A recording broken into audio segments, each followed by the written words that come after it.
Bonjour, bonjour, je suis Steve Biko l'Ouragan. Je suis un fanatique du président Laurent Gbagbo. J'aime beaucoup sa personne physique. J'aime beaucoup ses idées.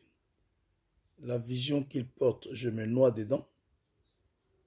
Ses erreurs, je les apprécie beaucoup parce que je les trouve stratégiques. Il y a de cela quelques jours où nous avons appris que Fatou Bensouda a fait appel concernant l'acquittement et la libération immédiate du président Laurent Gbagbo.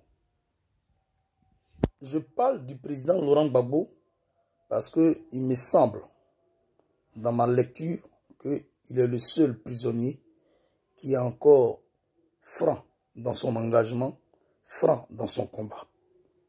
Donc, je parle de lui parce que cet appel de Fatou Bensouda a été une action politique, a été suscité à cause d'une action politique.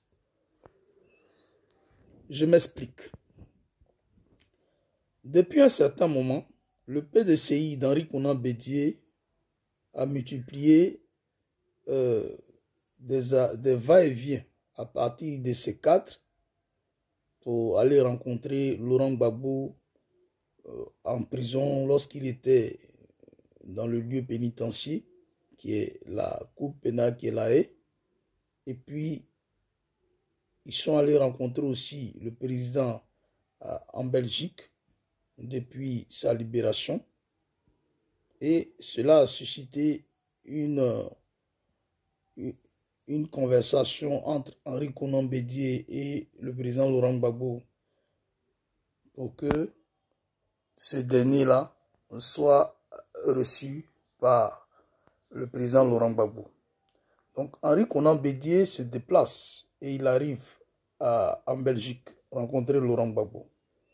Et là, ce rapprochement dégage d'un communiqué qui montre que les deux hommes sont soucieux de l'avenir du peuple ivoirien.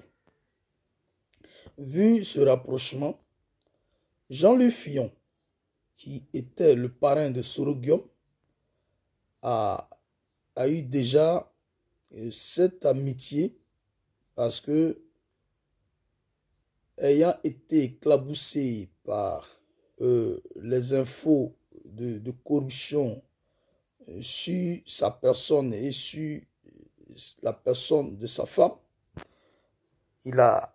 il était obligé de dire à Macron de prendre ses voix, mais en même temps de dire à Macron de prendre soin de Soro, parce qu'il ne serait plus à mesure de s'occuper de Soro politiquement.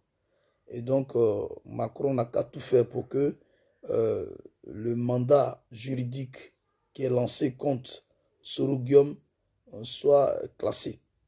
Parce qu'il y avait Michel Gbagbo qui avait porté plainte contre Soro pour coups et blessures, séquestration, voilà, torture, tout ça. Et donc, Soro était poursuivi, malgré qu'il avait l'humilité du Parlement ivoirien. Et c'est ce que Macron a fait. Macron a tout fait pour taire ce dossier, pour le rendre classé. Donc Macron, désormais, est le tuteur de Soro Guillaume. Donc Macron demande au président Laurent Gbagbo d'accueillir Soro, de le recevoir depuis là où il se trouve. C'est-à-dire Laurent Gbagbo qui a été acquitté et qui a droit de rentrer dans son pays, mais parce que la Cour pénale internationale n'a pas encore donné une décision de son retour en Côte d'Ivoire.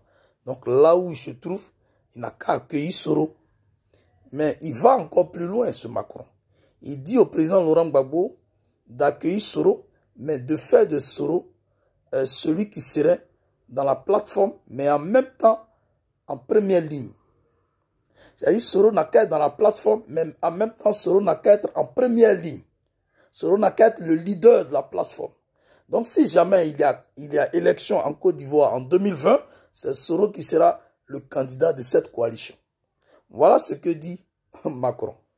Laurent Gbagbo, tout énervé, dit à Macron, jamais je ne ferai de Soro mon invité, à plus forte raison faire de lui membre de la plateforme, membre du rapprochement que j'ai fait avec Bédi. Jamais ça ne sera possible. Je ne vais jamais recevoir Soro ici. Tant que je suis ici en Belgique, je ne recevrai jamais Soro. Oui. Et je ne suis pas d'accord avec ce que tu dis aujourd'hui. Je ne serai jamais d'accord avec ce que tu dis dans le futur. C'est-à-dire demain. Donc, ça n'a pas plu à Macron. Et le système FOCA est obligé de toucher la Cour pénale internationale pour permettre à Fatou Bensouda de faire appel. C'est cela qui a entraîné l'appel du président Laurent Gbagbo. Or, Blé Goudé, dans sa position, je vous ai toujours dit que Blé, il n'est plus avec nous. Depuis 2016, moi, je vous dis que Blé, là, il n'est plus avec nous. Blé Goudé, là, il n'est plus avec nous. Depuis plusieurs années, je le dis. Donc, comme il n'est plus avec nous et qu'il n'a pas eu accès je peux dire, à un gourou du système FOCA pour faire de lui son parrain, donc Blé se retourne vers... Il se tourne vers Dramane Ouattara. Et il y a plusieurs fois, il a demandé à rentrer au pays, mais par le biais de Dramane Ouattara. Toutes les interviews, tout ce qui est médias, tout ce qui est rencontre, tout ce qui est interrogation avec les médias occidentaux, cela rime avec l'approche de Dramane, parce que c'est le souhait de Dramane de lui permettre de dire un certain nombre de choses. Dramane lui a demandé premièrement de dire que lui, Dramane, il a gagné les élections de 2010. Donc, Blé, dans sa ruse, fait croire que selon la CEI, Laurent Gbagbo aurait eu 46%. Donc, cette partie-là a plu à Dramane. Deuxièmement, le même Blé Goudé Charles, il a toujours envoyé ses éléments auprès de Dramane. Et certaines personnes qui l'ont toujours soutenu ont toujours échangé avec Dramane dans l'intention de le faire revenir en Côte d'Ivoire. Alors, voilà que Blé Goudé commence par avoir gain de cause. Parce que Dramane Ouattara et son gouvernement ont décidé de faire entrer Blé Goudé en fanfare en Côte d'Ivoire. Actuellement, Blé Goudé a appelé tous ses collaborateurs pour une réunion d'urgence parce qu'il doit rentrer au pays. Mais quand il rentre au pays, là, il se rapproche d'Afin Guesson qui, lui, est avec Dramane Ouattara. Donc, plus il se rapproche d'Afin Guesson, ça fait déjà deux partis politiques. C'est-à-dire le parti d'Afin et puis le COGEP. Donc, ces deux partis-là vont signer une plateforme avec le RHDP de Dramane Ouattara. Et cette plateforme va donner de la consistance à Dramane Ouattara pour faire croire à l'opinion mondiale que lui, là, il est aimé par les Ivoiriens. Et comme Blé est un mobilisateur, ils vont utiliser Blé Goudé pour mobiliser les Ivoiriens dans le sens de la réconciliation et profiter de ce message de réconciliation-là pour les ramener vers Alassane Dramane Ouattara. C'est-à-dire qu'ils ne vont même pas se figer sur la réalité des élections. Ils ne vont même pas se figer sur, comment on appelle, le résultat qui sortira des élections. Ils vont faire tout ce tapage médiatique-là. Et puis, ils vont maintenant programmer et positionner un résultat en faveur de Dramane. Et ils vont faire un habillage médiatique pour dire qu'il avait la majorité du peuple avec lui. Voilà les résultats, il les a gagnés. Dramane est dans une logique. Aujourd'hui, il se déplace, il va à Dimbokro pour dire qu'il est ivoirien. Parce que toutes les chancelleries et toutes les ambassades savent réellement que l'individu, il n'est pas de la Côte d'Ivoire, il n'est pas un Ivoirien. Et ce dossier-là est toujours soulevé là-bas. Donc, il va à Dimbokro pour dire que c'est sa ville natale. C'est là-bas qu'il est né, c'est là-bas qu'il a grandi. Ce qui n'est pas vrai, ce qui est faux. Donc, Dramane Ouattara sait bel et bien qu'il n'est pas Ivoirien, qu'il n'a jamais été aimé par les Ivoiriens. Mais Blé Goudé, ayant vendu la lutte,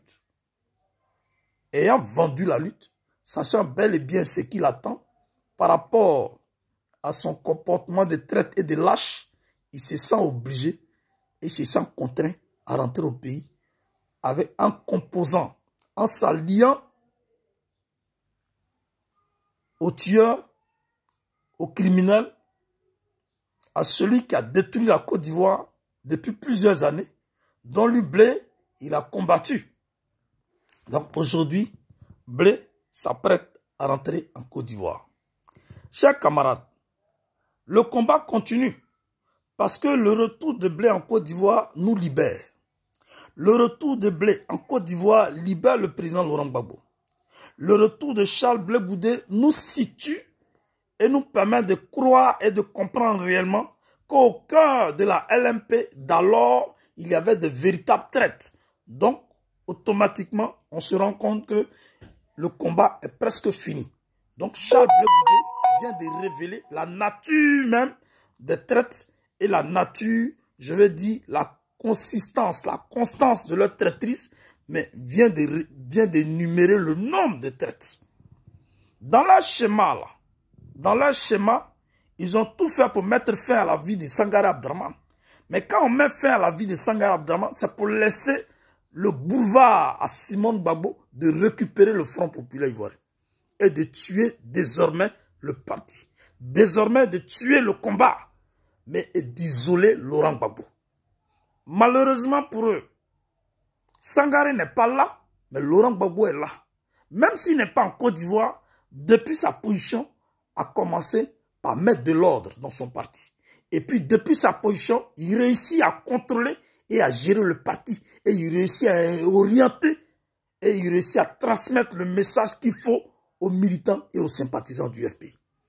Mais comme ils savent que Simone Gbagbo est verrouillé partout, et qu'ils attendent cette dame pour accélérer leur combine et leur traîtrise, et que la dame est comme enfermée, ils se disent, il faut tout faire pour que ceux qui empêchent la dame d'évoluer, ceux qui empêchent la dame de récupérer le parti dans le fond et dans la forme, que ceux-là soient traqués par tous les moyens.